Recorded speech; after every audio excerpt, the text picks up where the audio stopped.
إلا الله والله أكبر سبحان الله والحمد لله ولا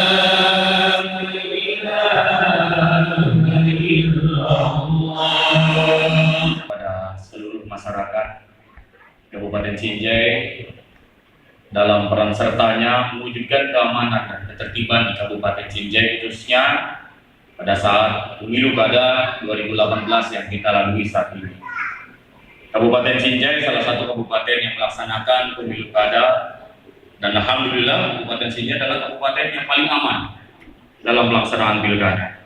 Mudah-mudahan ini kita terus wujudkan